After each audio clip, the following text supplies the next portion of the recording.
A few months ago, Samsung released the latest edition of their Galaxy Watch Ultra. And in this video, we'll systematically test how the Galaxy Watch Ultra performed in terms of heart rate tracking, sleep stage tracking, and GPS tracking performance. So in other words, is it a good health and sports tracker?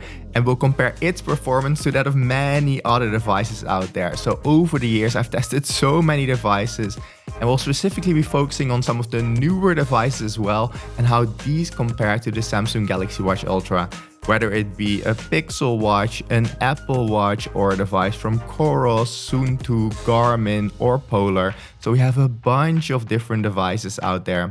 But of course, there's also budget alternatives like Huawei or Amazfit. And we'll see how the Galaxy Watch Ultra actually compares to all of these different options. By the way, for those of you that are new to the channel, my name is Rob and I'm a postdoctoral scientist specializing in biological data analysis.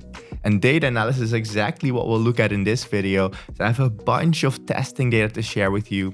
And as I said, that will mostly focus on things that can be objectively measured and tested with the Galaxy Watch Ultra.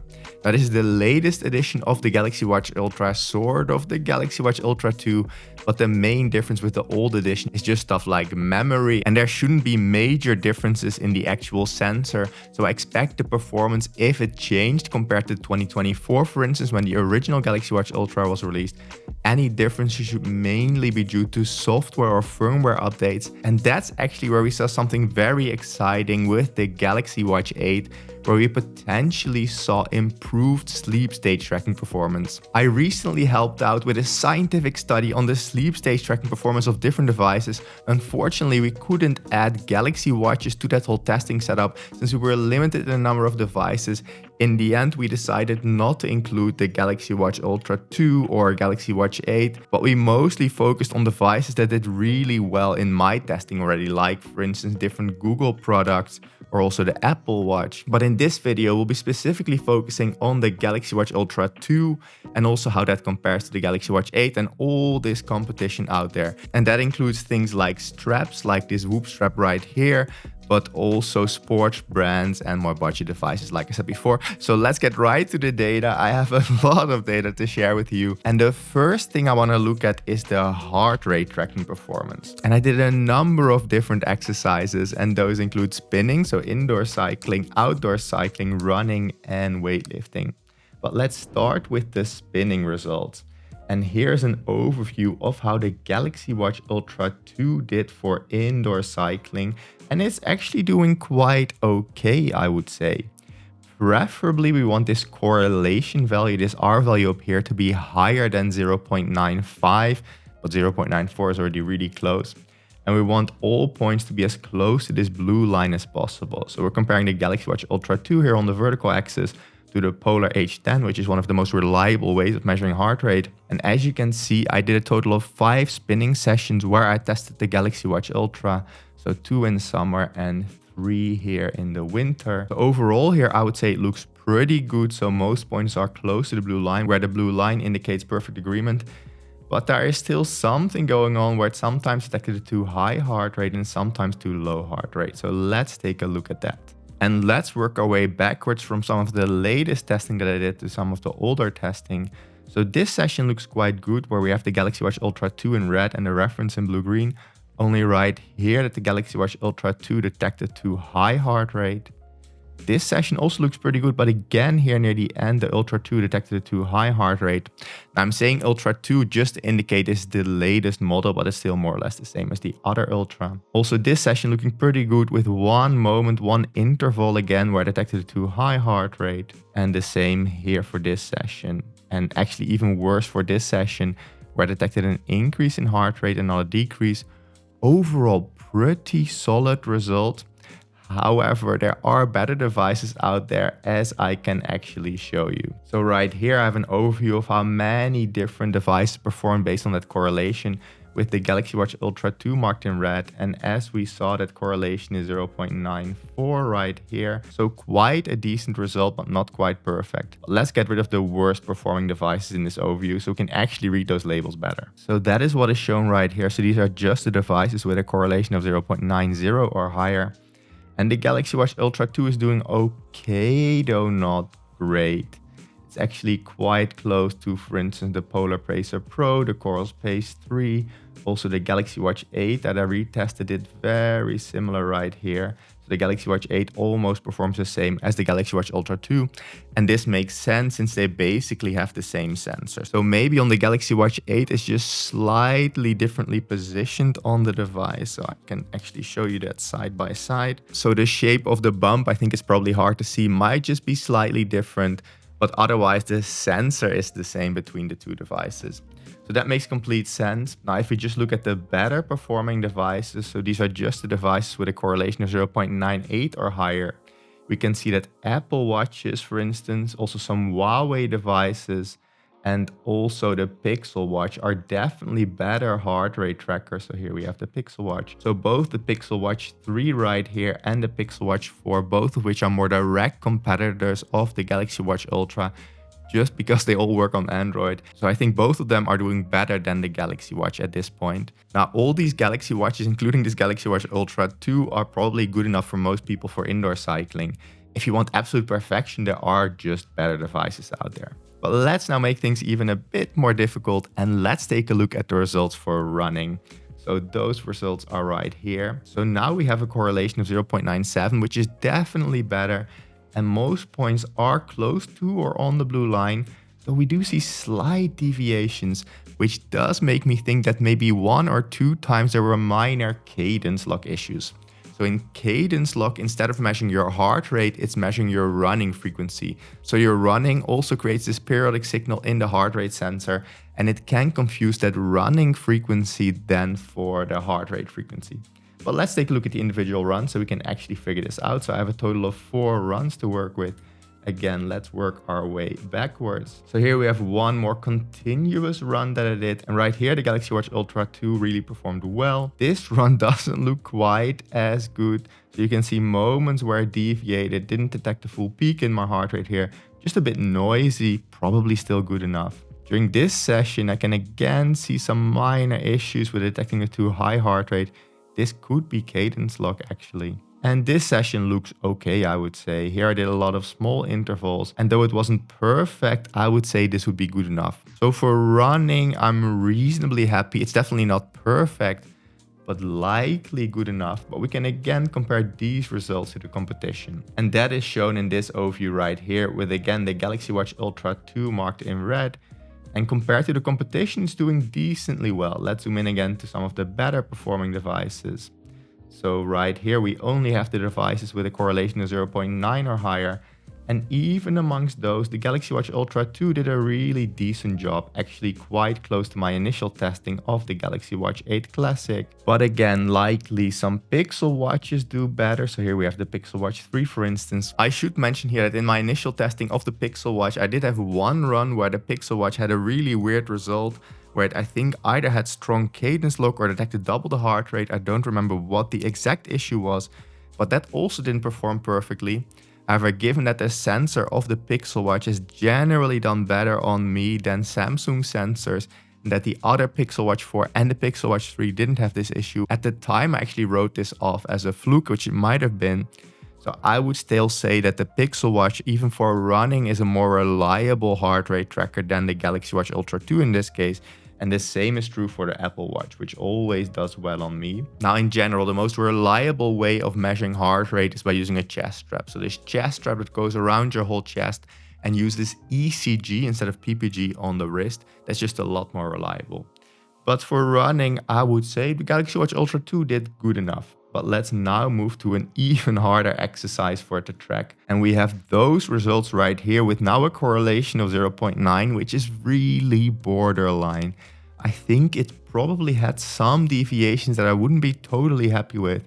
Still, 0.9 isn't terrible. I've definitely seen worse. But let's take a look at some of those individual biking sessions. I'm not going to show you all of them because there's quite a few, but let's just focus on some of the more recent ones. So here we have one biking session where near the end, the Galaxy Watch Ultra 2 detected an increase in heart rate. Probably right here, I was already walking indoors to my apartment. So this is really not great, but not terrible. Also right here, looking pretty okay with some minor deviation here in the beginning. some minor deviation later on. This looks okay as well, though right here it missed one of the peaks and here it added some heart rate. This is also looking okay, I would say some minor deviations. This right here is looking a bit worse, so here near the end there's quite some deviation. And then the last one, some minor deviation. Overall, I'm actually not that disappointed with this kind of performance. This would be good enough for me, so here that heart rate sensor of the Galaxy Watch Ultra 2 did quite a decent job, I would say. And actually better than I suspected. I've definitely seen better, so again we can take a look at the competition. So right here we have an overview of all the devices I tested, with on the left the worst performing one. So again, the further to the top right the devices, the better is its agreement with the reference. And the Galaxy Watch Ultra 2 is somewhere in the middle. We can again zoom in a little bit. So let's take all the devices with a correlation of 0.8 or higher. We can see that the Galaxy Watch Ultra 2 did very similar to the Galaxy Watch 8 right here. So again, same sensor, I'm not surprised. Also my initial testing of the Galaxy Watch 8 Classic, very close. But again, if we zoom in, so these are just the devices with a correlation of 0.95 or higher. Both the Pixel Watch 4 and Pixel Watch 3 are doing better than the Galaxy Watch.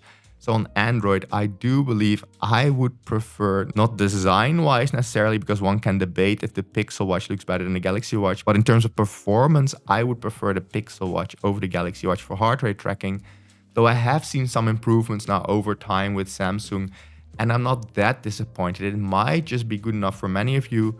That we actually saw for Raphael, the Galaxy Watch 8 really struggled on him with the same sensor. So I also have a feeling like potentially there could be some person-to-person variation with the Galaxy Watch.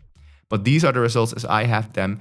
If you're on Android, definitely the Pixel Watch is likely a better option. Also the Apple Watch on iOS does really well. And if you want decent heart rate tracking for most exercises, usually wearing something on the biceps works quite well. So here I have both the Amazfit Helio strap and the Whoop strap. The Amazfit Helio strap actually has slightly better heart rate, whereas the Whoop strap has a better app and better sleep tracking. So it really depends. The Amazfit Helio strap is a lot cheaper though, so it really depends on what you're looking for. Overall though, not a bad performance by the Galaxy Watch Ultra 2, just not great performance. Though I should also say here, often you can get a better price for the Galaxy Watch Ultra 2 than you can get, for instance, for an Apple Watch. And of course, the battery life of these Pixel watches is also not great. Probably you'll get better battery life with the Galaxy Watch Ultra 2. Now to close off, let's take a look at one of the hardest exercises for these devices to track, and that's weightlifting. So right here we have an overview of 3 weightlifting sessions that I did. The correlation is not terrible here at 0.86. We can clearly see right here that in the higher heart rate range, the Galaxy Watch Ultra 2 detected a too low heart rate. And this is what we see for many devices. The moment you start to do a set of exercises, in those moments there's so much tension in your arms that these devices struggle to detect your heart rate accurately. But again, let's take a look at some of the individual sessions. There were only 3 sessions, so a more limited set, but I think the results probably speak for themselves. So we can see many peaks in heart rate from when I was doing the different sets. And the Galaxy Watch Ultra 2 usually didn't detect that peak in heart rate and even detected false positive high heart rates right here. Also for this session, none of the peaks were really detected. And also right here, really not doing well. Now for weightlifting, if you're a gym rat, I really recommend wearing an ECG chest strap. That's just the most reliable way of measuring your heart rate. Even something on the biceps, whether it be a polar band, an Amazfit device, a Whoop strap, I think all of these will still struggle to some degree to track your heart rate accurately, depending on which exercise you're doing. If you're doing lower body and you have something on your biceps, even on your wrist, it should be fine. But if you're doing upper body, that's just very hard to do. So in those cases, I would really recommend an ECG chest strap. Let me actually grab some examples for you. So most ECG chest straps will probably do. Personally, I use both the Polar H10 ECG chest strap, which I think is basically the most used chest strap, or at least the most tested chest strap in science. So I really like this one just because it's really clear, it works well, and there's been a lot of testing. But I actually found its results to be very similar to, for instance, this heart rate tracker by Wahoo.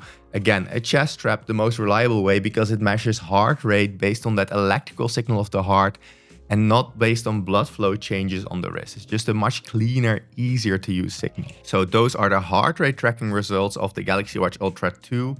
What is my overall conclusion? Well, it wasn't terrible. I'm not gonna say that. There are just better alternatives out there.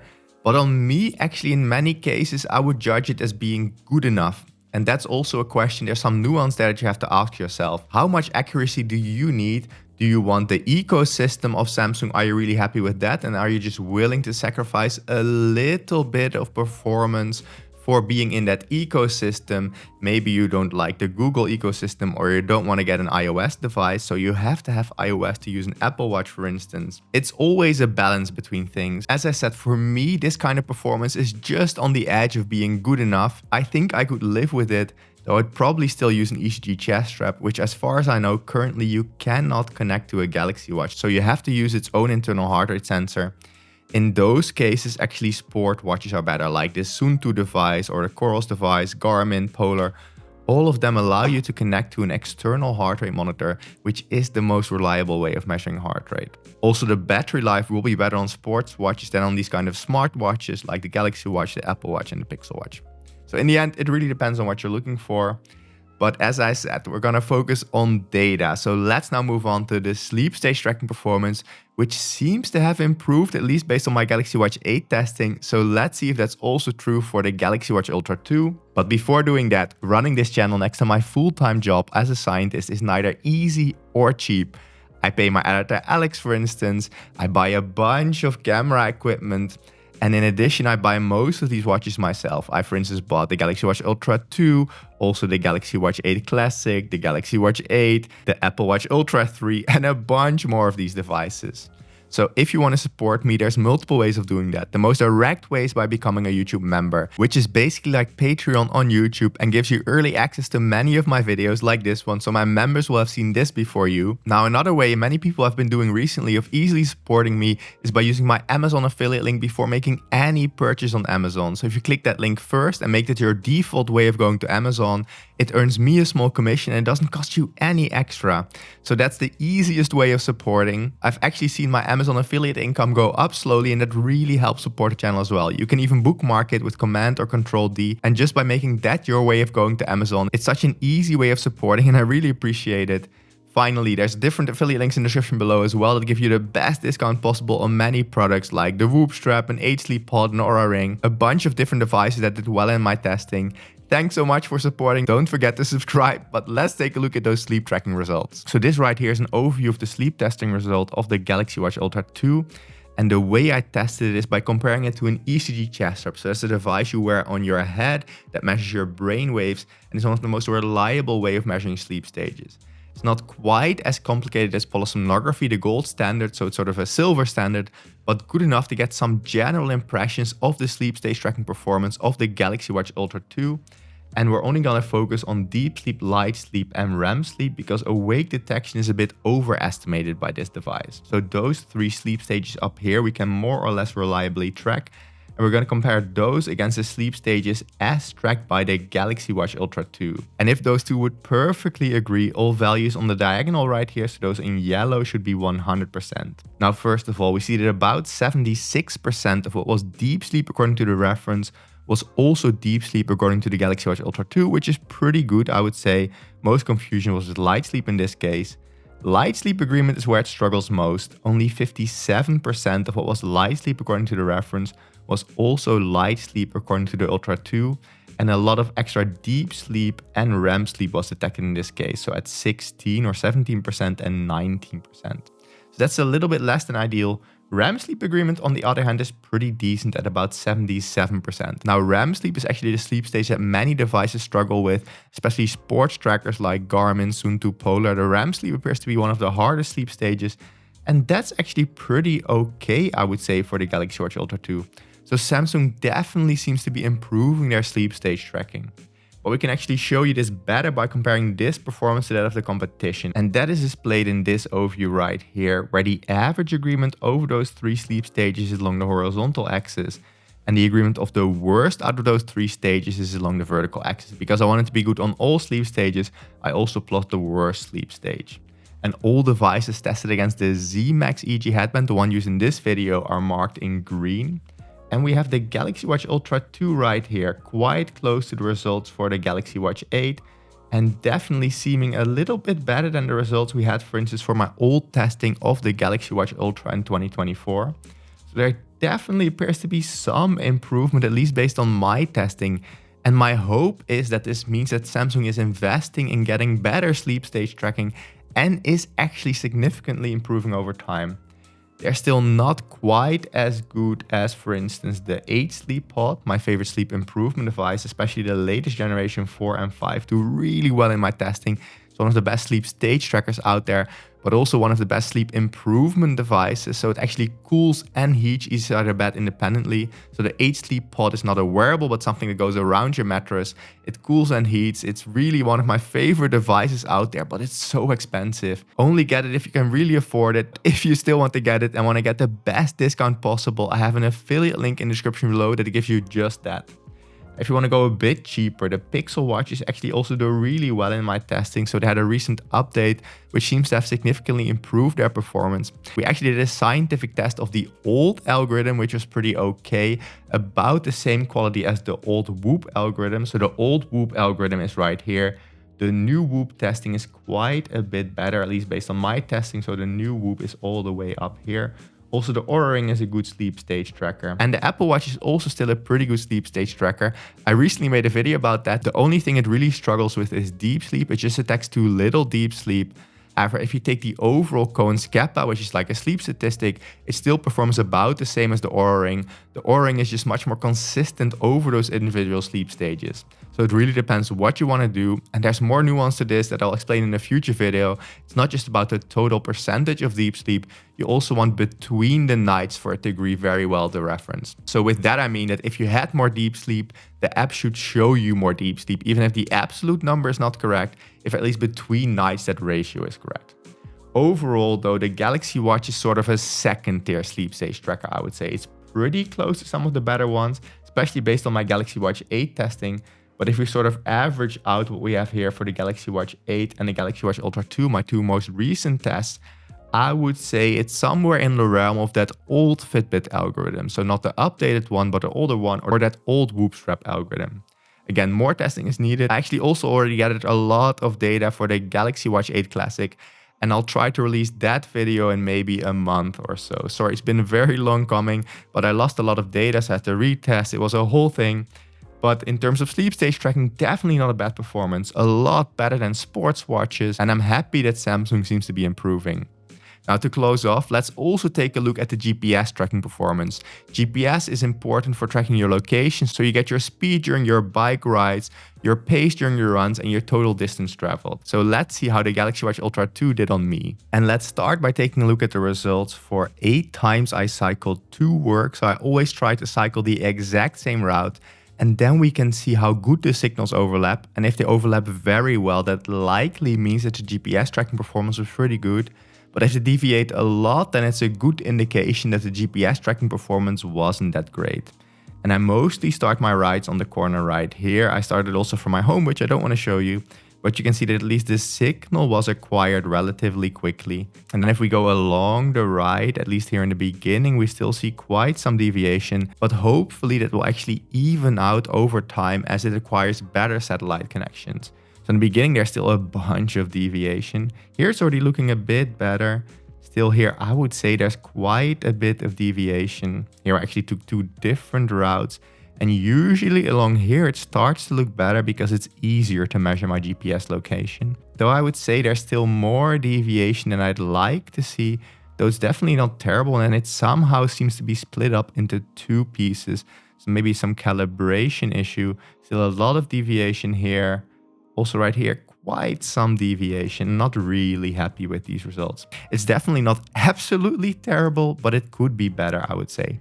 But let's also take a look at the results for a number of times I cycled back from work, and then let's take a look at running results. So here we have the results for, I think, 7 times I cycled back from work. I have 2 work locations. And as you can see, the signal is acquired quickly, which is good. But there's a bunch of deviation here. The signals are really all over the place. Then all of a sudden here it gets consistent. Maybe I'm waiting in front of the traffic light right here, so it has some time to acquire that signal. Then here it's actually looking really good, so quite different from the ride to work. Also quite consistent, though quite some deviation here. Is this the roundabout? No, the roundabout is up and coming. A lot of deviation here. And here we have that roundabout where indeed there is quite some deviation between the signals. It's not terrible, but definitely not good. You will get much better performance with a sports watch, like for instance, a Garmin like this 965 right here, or different Suunto devices like the Race 2 right here. I really like sports watches for GPS tracking, whether it be Coros, Polar, Suunto, or especially Garmin has been doing very well in my testing. But usually sports watches have much better GPS tracking. And you can see that the Galaxy Watch Ultra 2 is still struggling here. Here it's actually looking quite okay again. So it's definitely not terrible, but I have seen better. So again, there's nuance here. How accurate do you need it to be? So it really depends on your situation. But let's also take a look at the results for running. And those are displayed right here. So I tried to run in a circle many times. And on the left right here, there's less interference. So we have a wall on this side that usually interferes with the GPS tracking signal. And you can see that quite clearly. There's more deviation here on the right than we see here on the left. So this is one run that I did. I'll also show you a second run. So on this side, it actually looks quite consistent. This I would be more or less happy with. But then on this side, where we have this interfering wall, you really see a lot of deviations. And for instance, the Apple Watch Ultra 3 did seem to do better here. But let's take a look at a second run. That's this run right here. This run was actually done in winter. And this, for some reason, looks a lot better, a lot cleaner. So we see the signals are much closer on this side and also quite a bit closer on this side. For some reason near the end there was some deviation, but otherwise looking really good. So a bit of a mixed result here. So I would say the GPS tracking performance is again in that probably good enough for many people territory, but definitely not perfect, and there are definitely better alternatives. So what I maybe haven't always highlighted enough in my videos, there's a lot of nuance, and you need to decide what is good enough for you and what ecosystem you want to be a part of.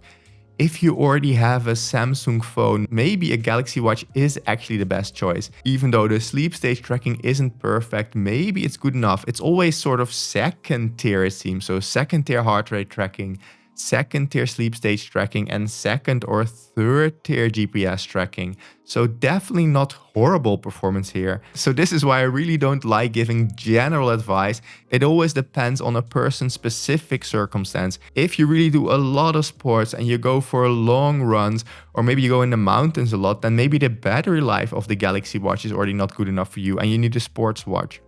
But if you're on iOS, the Galaxy Watch is just not an option, and then maybe the Apple Watch is your best choice. Or maybe you are on Android and you want some of the best heart rate tracking on the wrist and very good sleep stage tracking. Then you probably need to go for a Pixel Watch, but the battery life will not be great on a Pixel Watch. Or maybe you actually want the best health tracking and good sleep tracking, and you don't want a screen, so then you get yourself a Whoop strap. Or you don't want to spend a lot of money, but you still want that strap form factor, so then the Amazfit Helio strap is a better option. But the sleep stage tracking just won't be that great, and it doesn't have the kind of finesse of the Whoop app. Or maybe you're purely interested in sleep stage tracking and a good health tracking platform, and you want something comfortable, so you get yourself an Oura Ring. Again, it depends on your circumstances. I just present the data as I gathered it in my NS1 experiment, and you can make your own decisions based on all that data. I'm actually thinking about a way of sharing that data even better with you with some kind of online platform, but that will come hopefully at the end of 2026 or maybe a bit sooner. It would be a lot of work, but something I'm really keen to get going. So stay tuned for that. And if you have any advice or firms or individuals that can help me with that don't charge too much money, I'd really appreciate it in the comments below. And if you do end up wanting to get a Galaxy Watch Ultra 2, a Galaxy Watch 8, a Whoop strap, an Oura Ring, an H Sleep Pod, another device, a sports watch or a smartwatch, toilet paper, or anything else on Amazon for that matter, you want to support the channel and support your wallet by getting the best discount possible, use one of my affiliate links in the description below. Now, given that you watched this video on the Galaxy Watch Ultra 2, I think you might like this video right here on the Galaxy Watch 8 or this video right here on the H Sleep Pod.